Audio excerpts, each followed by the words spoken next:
Vijayawada CP Rajasekhar మీడియాతో మాట్లాడుతున్నారు. Live లో చూద్దాం. స్వాధీనం చేసుకోవడం జరిగింది. ఈరోజు కూడా 17 మందిని అదుపులో తీసుకొని 46 కేజీల గంజాని ఈరోజు స్వాధీనం చేసుకోవడం జరిగింది.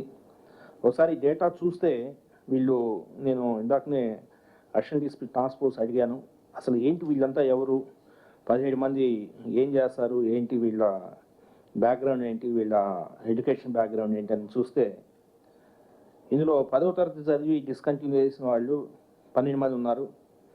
7వ తరగతి చదివిన వ్యక్తి ఒకతను ఉన్నాడు. ఇంటర్మీడియట్ చదివిన వ్యక్తులు 3 ఉన్నారు. డిప్లొమా చదివిన వ్యక్తి 1 ఉన్నారు. అంటే ఇవంతా కూడా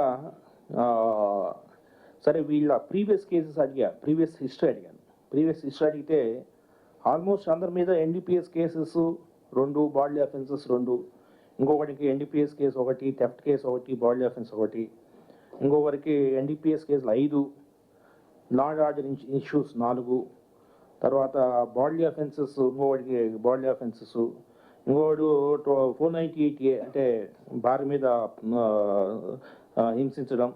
ఇటువంటి కేసెస్ అంతా కూడా చూస్తే వీళ్ళందరూ కూడా నేర చరిత్ర ఉన్న వ్యక్తులుగానే కనిపిస్తూ ఉన్నారు. అంటే నేరము అదేవిధంగా గంజా అనేది 2 వేర్వేరు కాదు. వీటికి అవినాభావ సంబంధం ఉన్న విషయం మనకు అర్థమవుతా ఉంది. కాబట్టి నేను అందుకే మీకు చెప్పాను, ప్రాపర్టీ అఫెన్సెస్ అదేవిధంగా బాడీ అఫెన్సెస్ చేసే ప్రతి వ్యక్తిని కూడా అతనికి గంజా లింక్స్ ఏమున్నాయి అనేది మనం చూసుకొని ముందుకు వెళ్ళాల్సిన పరిస్థితి. అందులో భాగంగా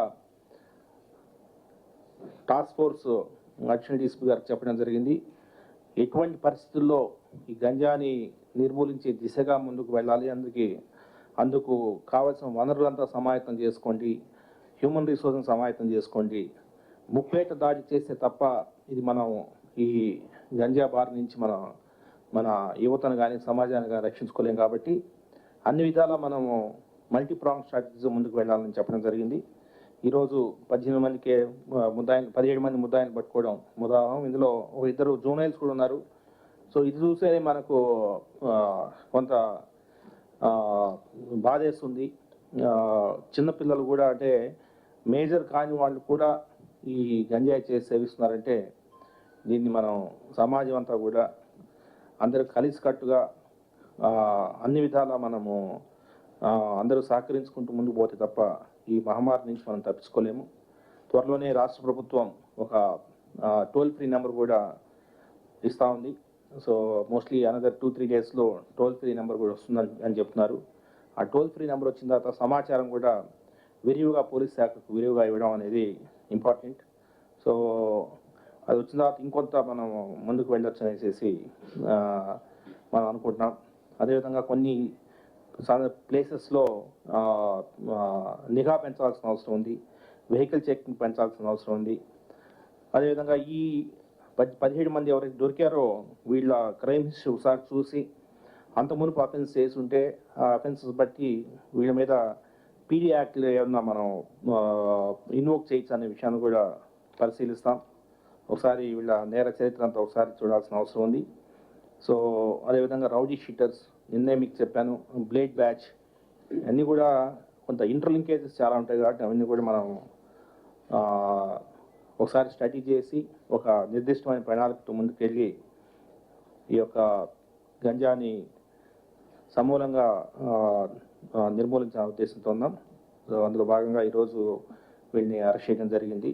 సో ఇందులో గుడ్ వర్క్ చేసిన కానిస్టేబుల్స్ని, అదేవిధంగా ఇన్స్పెక్టర్స్ని, additional DSP task force, SHOs అందరూ కూడా అభినందిస్తూ ఇంకా ముందు వీళ్ళ మీద పక్కా నిఘా పెట్టాలి.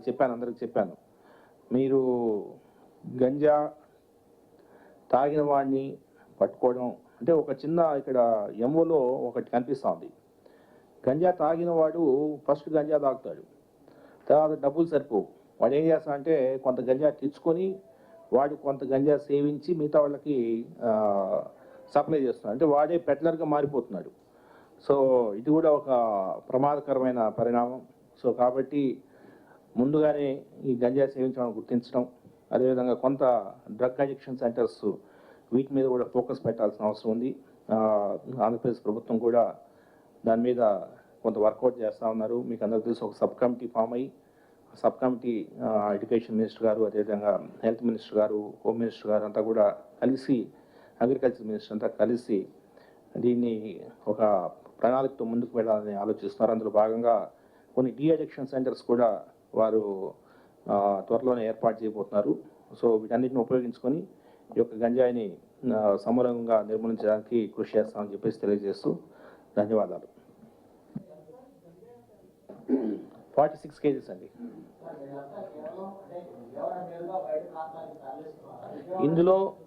ఇందులో ఒక ఇద్దరు వచ్చేసేసి వైజాగ్ సంబంధించిన ఏరియా వాళ్ళు సప్లయర్స్.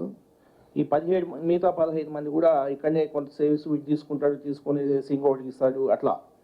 సో ఈ నెట్వర్క్ మొత్తం ఛేదించాలంటే మనం ఎవరిని ఉపేక్షించకుండా ముందుకు అరెస్ట్ చేయాల్సిన అవసరం ఉంది. త్వరలోనే ఇంకా ఎవరిని ఉపేక్షించేది లేదు. ఎవరైతే గంజా సేవిస్తున్నారో వీళ్ళందరినీ ఈ మధ్యనే ఇందాకనే మన గౌరవ హోమ్ మినిస్టర్ గారి మీటింగ్ జరిగింది. సో వారు చెప్తూ ఈ డ్రగ్ని ఐడెంటిఫై చేసే test kit, drug test kit, so అవి కూడా ఇమీడియట్గా వైజాగ్ సిటీ టాస్క్ ఫోర్స్ వాళ్ళ దగ్గర ఈ డ్రగ్ టెస్ట్ కిట్స్ ఉన్నాయని చెప్పారు. అదేవిధంగా మనం కూడా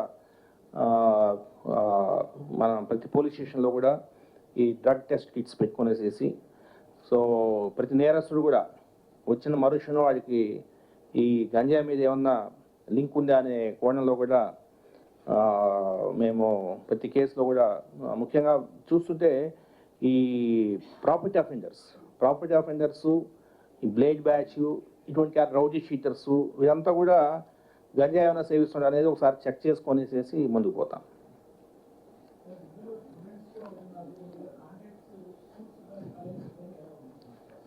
అదే ఇందాక నేను చెప్పాను కదా. సో ఇప్పుడు దొరికిన వాళ్ళంతా కూడా అంత కొంత రిఫ్రాఫ్ కైండ్ ఆఫ్ పర్సనాలిటీస్. ఇదంతా కూడా 10th క్లాస్ అది డిస్కంటిన్యూ చేసిన వాళ్ళు, అదేవిధంగా కొంత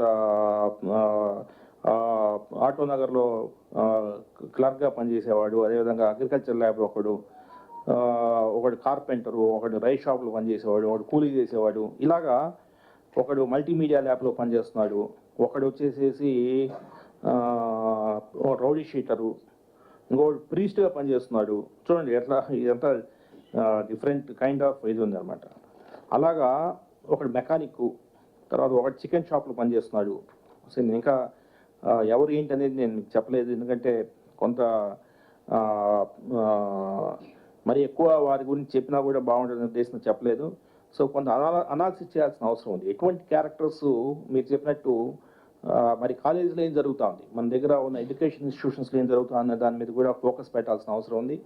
సో ఈ యాంటీ నార్కోటిక్ సెల్స్ ఏదైతే ఉన్నాయో అమాంగ్ స్టూడెంట్స్ కూడా క్లబ్స్, కొన్ని యాంటీ నార్కోటిక్ క్లబ్స్ ఏర్పాటు చేయాల్సిన అవసరం ఉంది. సో వాటన్నిటి మీద ఎలాగ ముందుకు వెళ్ళాలనేది ఆలోచిస్తున్నాం.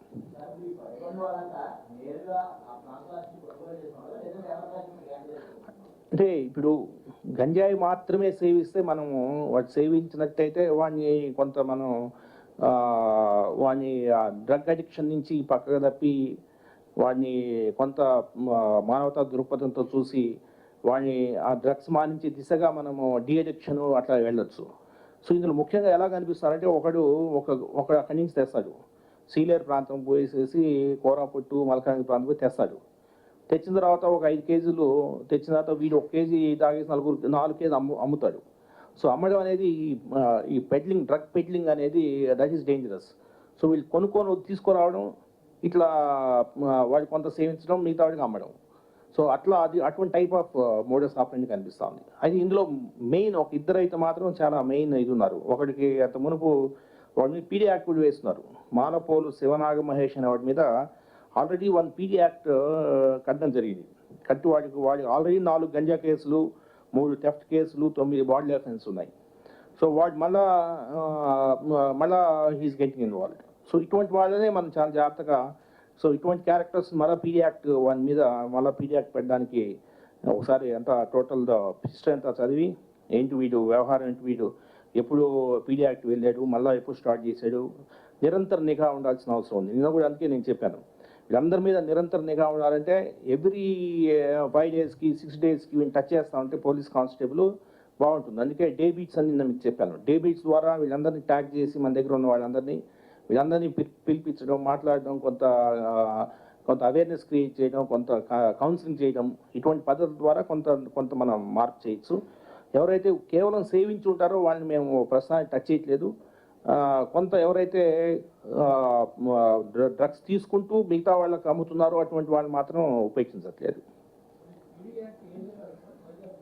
నేను చూస్తానండి. నేను అదే ఇప్పుడే మాలపూర్ శివనాగ మహేష్ నాకు తెలిసి ఇక్కడే కట్టినట్టున్నారు. విజయవాడ సిటీలో కట్టారు. That PD act case was dismissed. He got it dismissed from high court. మళ్ళీ ఇప్పుడు ఇన్వాల్వ్ అయినాడు. చూస్తాను. I need to go through this. మోటార్ సైకిల్స్లో తెస్తున్నారు. అక్కడి నుంచి వెళ్ళేది motorcycles all the way ఆ ప్రాంతం పోయేసి మోటార్ సైకిల్స్లో తెస్తున్నారు. సో అది ఒకటి చూసాం. ముఖ్యంగా లేదంటే ట్రైన్స్లో పట్టుకొని బ్యాగ్లో పెట్టుకొని ట్రైన్స్లో వస్తున్నారు. సో ఇలాగా డిఫరెంట్ కైండ్స్ ఆఫ్ ట్రాన్స్పోర్టేషన్ ఉంది. థ్యాంక్ యూ అండి.